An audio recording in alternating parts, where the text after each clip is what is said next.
It wasn't bad. I think, let's put it this way. It was very well put together. It was well acted for the most part. and the setting was really good. Very creepy, but not overly done. And for trying to do a period piece, they hung in there pretty well, given that this was probably not the highest of budget films. Although it has an endless string of production companies involved. I mentioned that when the film started. I'm sitting there watching it. My wife was still sitting there. I'm like, "There's more producers than there were cast." Yeah. As every production company's logo, I'm like, how long is this movie? Because am I going to need a half hour just to go through the production companies? Yeah, it's at least like a minute or two of one production logo after another. Yes, but I was kind of hoping at least that meant production quality was probably okay, which it was. So The thing of it is, in this case, because it's a low-budget ghost story, fairly well done as a period piece, but it's so familiar of a story that it just kind of like... I've been here. I've done this before. So it didn't hold a whole lot of oomph for me. I didn't feel like we were breaking new ground. All right, well, fair enough. No, I can definitely see your point there. This is kind of like The Woman in Black, Yeah. or any number of other, creepy. Oh, was that a specter over there, or was it shadows? Yeah. Sort of thing. So no, very good point on that. But I actually.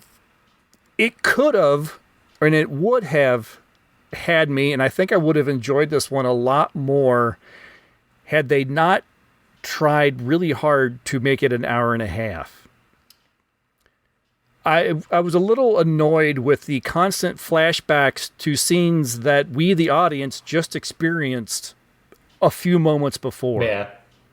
And it happened a lot, and I feel like that was just a moment that it just broke whatever little bit of tension that they were trying to build and padded out the film. And I don't know what other reason there would have been to have done that. Yes, the priest chasing the nun down the hallway, we see like 3 or 4 times, not as repeat apparitions, but just replaying what we just saw, seeing the same people witnessing it at that time. And like, why are we looking at this again? I didn't get that. Yeah, at no point are we getting new information. It's just the same thing over and over again. And here's the thing: if a ghost or a haunting were like that, it have to. If it plays by the rules like they're setting, more or less, that's all you're ever going to get is a constant replay of the same thing, especially given the way they kind of describe that these two are locked in this moment together, reliving this agony because of this. So it's just gonna be on an endless cycle, and then it's about figuring out how to break it. Now, what I thought was interesting is we build in a family component to this. The caretaker of the house, the head of the rectory, has to keep his family safe by knowing about this, keeping these various papers, letters, and documents about it. I don't know how that's supposed to keep anything at bay, but it's very wishy-washy on that front. But it's supposed to always be about the head of the household protecting, and by the time we get to the last half hour, we abandon that outright and bring in another person, aka like the Conjuring kind of thing, where sure, he's part of the church, but he's a paranormal investigator kind of guy. He's the rebel. And a sensitive at that. So like we're having a poltergeisty / Conjuring kind of moment. Yeah, I didn't get the idea. Julian Glover starts out the film as the father of everybody, and we see him having some dreams and seeing some apparitions or something, and telling his son, passing on the information to his son, giving him this box of papers or what have you that tell this story, and tell him that he's the one that's going to have to protect the family. He's going to have to protect his sisters. But almost immediately, the burden is always on the sisters. Yeah. The son becomes the reverend. He really does nothing other than get upset and yell about what's going on. It's his eldest sister that has all the agency and is kind of like the focal point of the entire story. He didn't need to be there at all. Yeah. No. In fact, that's what became really confusing about his character is you're supposedly on the deathbed, and that was an annoying kind of exchange too. Never before have I seen somebody so willingly agree to something without actually getting any information about what they're agreeing to. Right. And maybe that's part of how he plays that out the rest of the time. I don't think he actually ever knew what it was that he was supposed to be protecting anyone from. So that's the only reason I can give him a little leeway there at the end. But yeah, he becomes basically pointless. Yeah, no, very good point. I think I agree with you. I'm not sure if he bothered to read any of the letters or anything like that. Because, yeah, his eldest sister is the one that takes point. She's the one that sends the letter off to the other priest or reverend or whatever and asks him to come and help. It's all her. Yes. By the way, fantastic actress. All the daughters, the sisters or whatever, I thought was a fantastic.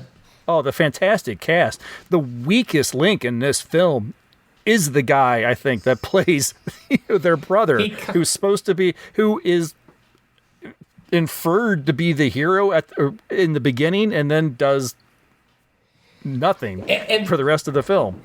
This is a case too where because the actor is involved in the scene that is supposed to take place 12 years before the full thrust of this story, and he plays himself in both moments, I think he still comes off as too young and immature when he's actually supposed to be the head of the household at this stage. Yeah, it's a shame, and maybe it's just it's a matter of budget or something. You can't hire as many people as you want. Sure.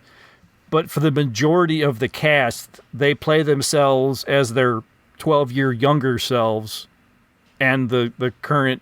There was only like one girl that they had play like a younger a younger sister. Yeah. Who's then replaced by an older woman 12 years later. Everyone else, I think, is the same actor. You know, Mom ages amazingly well. Yes, she does.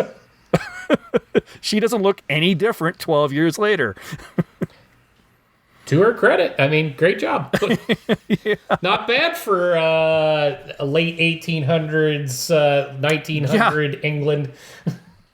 Right, yes. Gas lamps, lard in every meal, you know. But yes, no, and well, I guess that's to the credit that we didn't see all of the daughters in the earlier scene. But yes, since we chose this head of household to be there, and he just still comes off like he's a teenager, even 12 years later. I'm like, the one scene where he's supposed to be doing his protector job and following his mother's instructions that he's to get his sisters out of the house so that she can confront whatever on her own. He is completely bullied by all four sisters and caves at literally every request. And when he finally says he's putting his foot down, only two of the sisters are going away, and that was what all four had already agreed to. So, like, yep. I don't know if that was intended to be funny. I don't think it was supposed to be, but I kind of laughed. No, I did like it. I kind of like the idea that he is pretty much put in the corner, and all the women kind of take take the front stage and become like the strongest characters in the story. I think that's kind of a nice turnaround. That's at least one kind of I won't say original, but less common trope in these sorts of films. Well, and they made a point to call it out outright, since this was supposed to take place literally at the turn of the century, and I forget which one it was that she actually used the term 20th century to somebody she was talking to, and made a point to mention that this could be a great point for advancement for man and woman. Yes. And I like that little dig, and I think that's entirely where all the girl power energy was coming from in this, is they were trying to point out women have had probably a lot more power than they've been allowed to have, but it was there nonetheless, because they've always been. It's not like women became a recent thing. So right. they've been shaping history for a while, even when being wrongfully put in the back seat. Now, I thought it was trying to accomplish something as far as a ghost story. I think, like as I said, I think it almost did. It's those repeat scenes, and the only other thing I can think of is maybe without them, you just have people in a room talking about something. And maybe they felt like that would slow the film down. I was getting more of a kick out of the whole Downton Abbey in a haunted house vibe than I was in the actual point of resolution to the spiritual infestation. Like, by the time we got around to resolving that, I didn't care anymore, and I was more interested in the family dynamic than I was in the spooks. No, interesting. Yeah. No, I liked it. I thought it was a fun little mystery, trying to figure out what was happening and what was going on. I really liked the actual story. I just don't know if it was... It's missing a little something. Like I was saying, I think it's got more than it needs. You could have trimmed this down without all those little... Okay, yes, we see the hand reaching for the guy's shoulder, but it's not there. And we get to see it again. Like, that has no bearing on what's going on. It's not even doesn't even have any bearing on what anyone's discussing at the moment. Why are we seeing it again? Go ahead and just make an hour and 15-minute film instead of an hour and 30-something minute film, and get rid of all that. Keep it tight, and I think you would have really had something that had people kind of pulling the blankets up around them. I agree, and the part that's still throwing me off is the fact that we introduce this third-party character in the third act, taking away all the agency from the family on resolving the situation, which was what we... Like, I really thought we were at the end of the movie when Mom had a plan, and then we bring this guy in. Yeah. So, and then his seance was laughable, because unfortunately he had like no energy in this, and whether that was on purpose or not, it just didn't feel like anything was supposed to happen because of the words that he was saying. It just sounded like, yeah, so if you're a ghost, could you show up if you don't mind? Oh, really? That's not how it came across to me at all. I actually rather liked him. I thought he did a good job, and I found myself kind of going, you know what? Can we just follow him? I kind of want to see more films with this guy. Well, if you watch with that perspective, when you get to the end, I think that's kind of the idea. Maybe. Because when we resolve the situation, before he leaves, he reminds, okay, this was only one spiritual situation in a house with lots more. and as he rides off into the sunset, more or less, I think you were supposed to go, And now this is when we get our sequel. But it's interesting because I didn't know that this is actually the third of this. So it sounds like that already happened.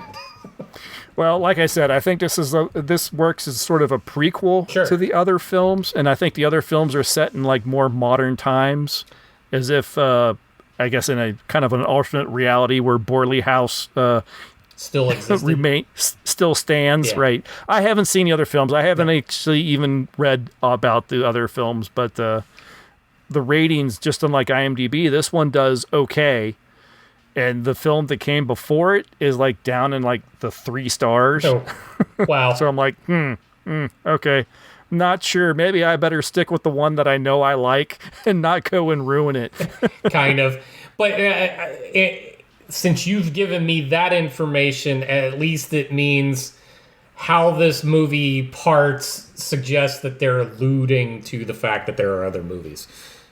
Yeah, possibly. So either that or they hope to continue on with the idea. But right. Borley Rectory: The Awakening is available now on streaming services in the UK and in North America.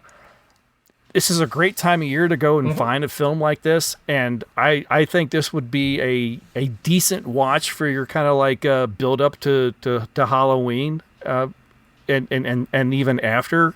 If you like a ghost story, give this one a shot. I think it's worth it. Yeah, if you want just a straight ghost story mystery kind of Scooby-Doo without somebody taking off the mask, this is in your wheelhouse. Yeah, and it's not overly gory or anything. It doesn't rely on a lot of viscera and blood and guts to try to get your reactions. There's a little bit of makeup of a dead priest, but it's brief and it's not kind of in your face. It's done well, and this one, it relies on the story versus a lot of blood and entrails, which is a nice change of pace. Yeah, like we were talking about in a previous show, this would be good entry level horror. Yeah, absolutely. Very good. All right, well, that'll do it for this time, Hop. Go and check out Borley Rectory: The Awakening and come back and let us know what you think of the film. We'll be back in another week with a full episode. Thanks for listening. Bye. See ya.